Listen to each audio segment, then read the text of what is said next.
It's Feel Good Friday, where we try to see the sunny side, the humorous side of life. This week's theme, of course, is humor. A lot of people think that humor isn't a serious thing, but I think humor is a very serious thing because it can help people break the ice, sometimes can be of value at the most tender moments. So I'm going to share with you a couple stories of how humor can add to our day-to-day life. In a Toastmaster world, we have these contests, and quite often we only see these people during numerous contests. Also, in the Toastmaster world, there's a position called the area director. If you want to obtain the highest degree in Toastmasters, you need to give a year of your time. Well, one year, Kelly Daniels was going to be our area director. And a beautiful thing about being area directors, you get to go see the people that you meet outside of your club and what club they belong to and where they fit in the Toastmaster picture. Well, Kelly Daniels saw me and says, "Oh, Colin, there you are. I've competed with you at the last 3 years at the division level, and you beat me every single time." Now, here's a kind of an awkward position. What do I say? Do I say, "Well, Kelly, you keep working on it. You're getting better all the time"? That'd be the professional way, but it was me, right? So I defaulted to humor.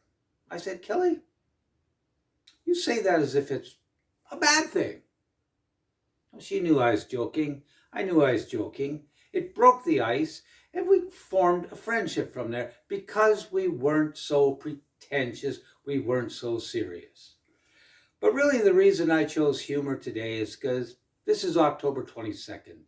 It's my dad's birthday, and even though I lost him 19 years ago, it's a special day. Now, I remember my dad, he would wear the most outlandish clothes.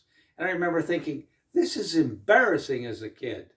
And I would never set that example to my children. I guess I lied. But my dad saw the sunny side of life. He wouldn't care. He'd wear something like this, 5 pound Viking hat, whatever it was to get a little laugh.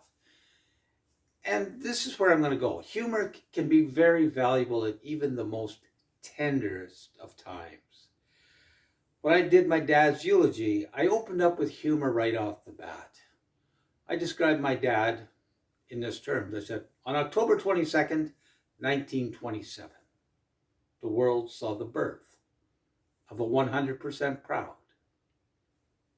100% pure, 98% stubborn, lutefisk loving Norwegian.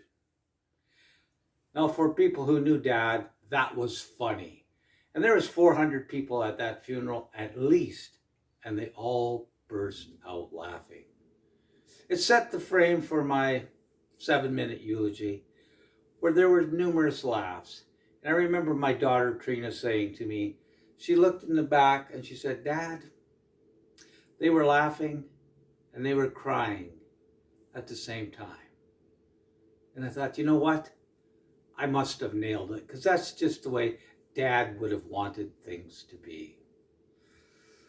Ladies and gentlemen, look for humor in your day-to-day life because it adds value.